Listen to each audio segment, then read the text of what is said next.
Hello YouTubers out there, this is Jerry at the Movies.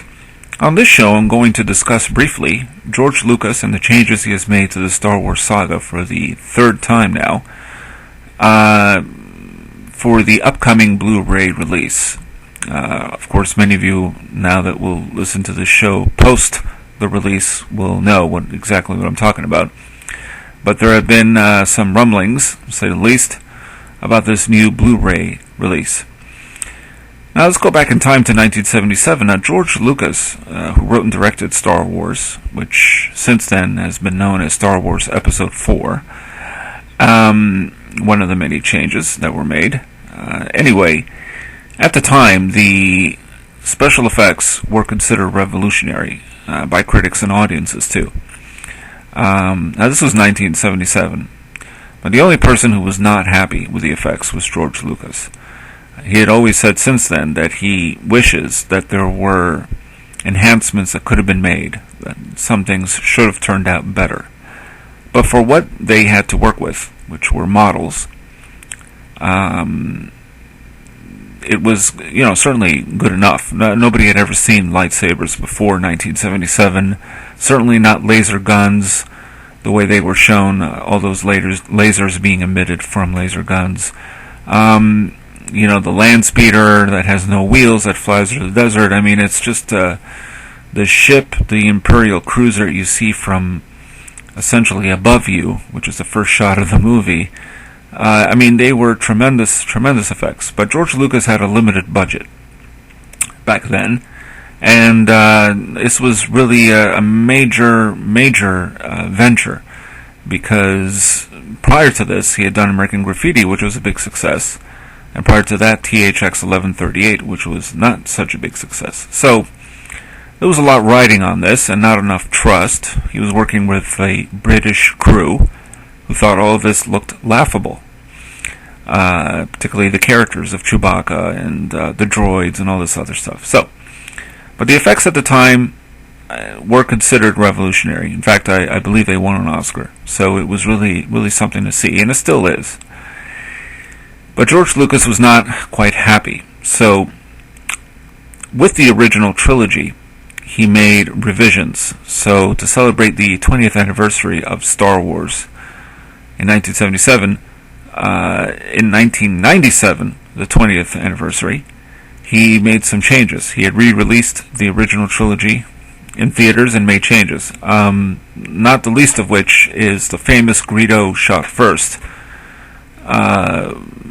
which was a major change. Basically, there's a scene in Star Wars where Han Solo is visited by Greedo, who's one of the bounty hunters that Jabba has sent to collect payment, basically.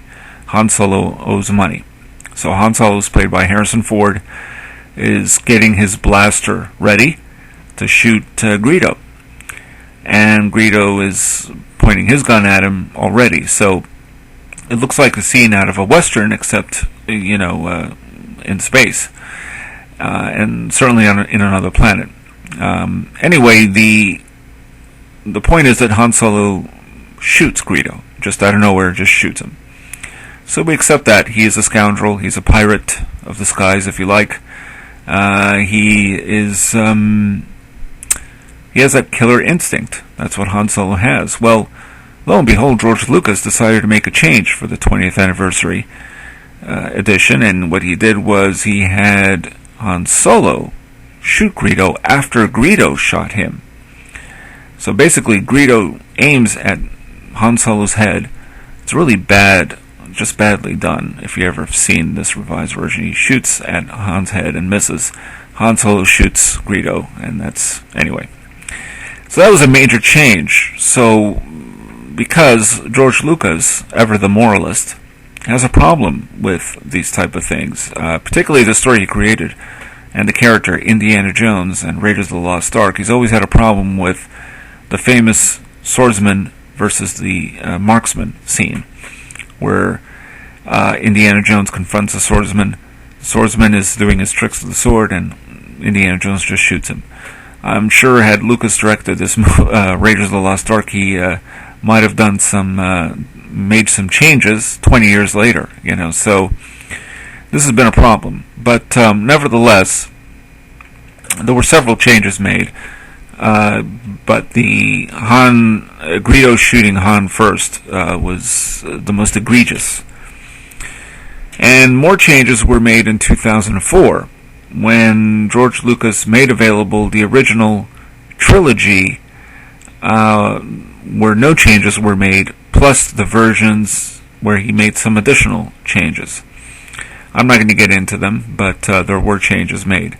And he didn't really restore the picture quality of the original trilogy minus the changes, which were really the first time to be released on DVD, the original versions, minus the enhancements and everything else. Now, he's made some other changes for Blu-ray release in 2011.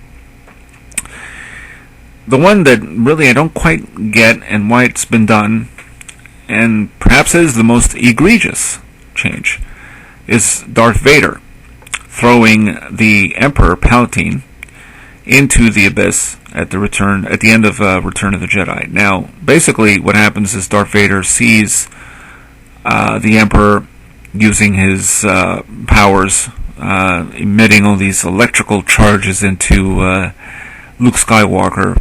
Darth Vader's looking. He looks back at the Emperor. He looks at Luke. Luke, of course, spoiler alert, as many of you probably should know by now, is Darth Vader's son. Now, Darth Vader then, out of nowhere, picks up, the Emperor by his arms and throws him down the abyss. And that showed that Darth Vader, did have a human side to him. He was, in fact, a good guy at one time, so he saves his own son. But in this new version, Vader, that's just not enough for George Lucas. Vader has to say, "No! No!" and throws the Emperor to the abyss after saying no.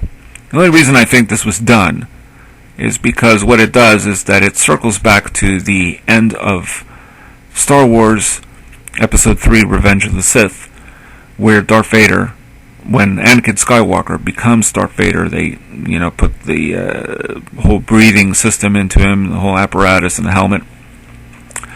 And he finds out from the Emperor that Padme, his wife, had died of heartbreak. Or essentially, she died of a broken heart. So Vader says, "No!" Now, I never quite had a problem with that in Revenge of the Sith because it made sense. It still showed Vader was a little bit human. But to interject that in Return of the Jedi is just a little too much. It's an interjection. That feels completely out of place from the version that we remember. But it shows, once again, George Lucas can make these changes. Now, other changes that have been made, the lightsabers have been restored to their vibrant colors. That's not a bad thing to do. I mean, that's fine. And the Wampa that attacks Luke Skywalker, apparently, and I never even noticed this, and I've seen Empire Strikes Back many times, which is considered Episode 5 in the series, that the Wampa's arm in a close-up that smacks Luke Skywalker, the arm is attached to a pole, so they remove the pole.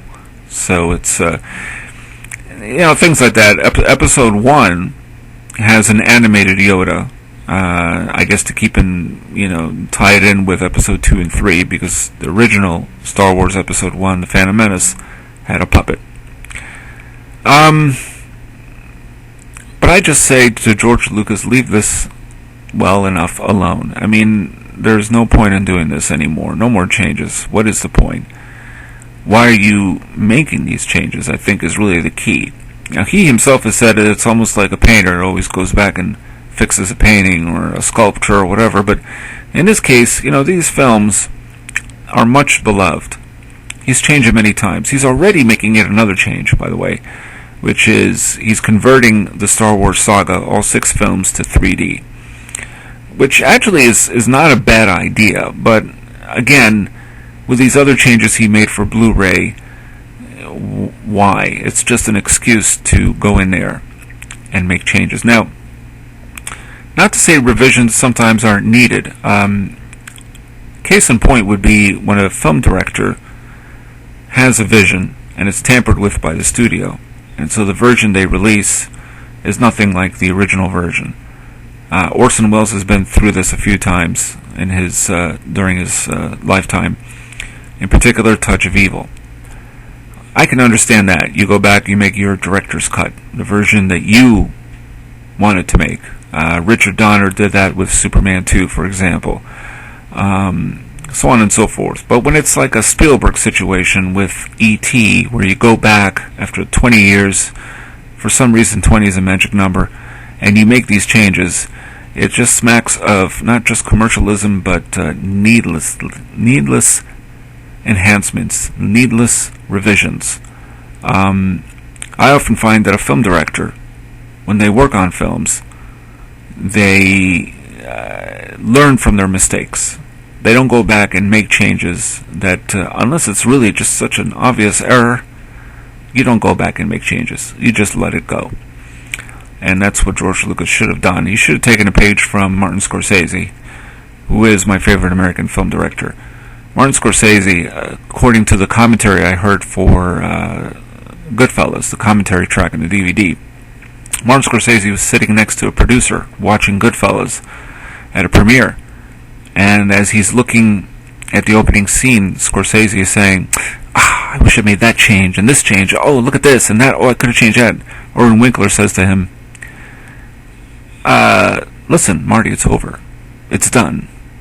You can't go back. And Martin Scorsese, outside of New York, has never really gone back and made improvements. It is what it is when it's done. Part of me wishes he had done the longer cut that I think everyone would love to have seen of Gangs of New York. But leaving that aside, when he's done with the film, it's done. You have to let go of your baby. So George Lucas should take a page from that. So anyway, who knows? Someday I may even watch this version. I wouldn't be surprised. I am a Star Wars fan, but I just say leave it alone. Leave well enough alone. I wish he would. Anyway, so until then, there will be the 3D versions, and I'm Jerry at the movies. Jerry Servi also. Jerry the Movies, signing off.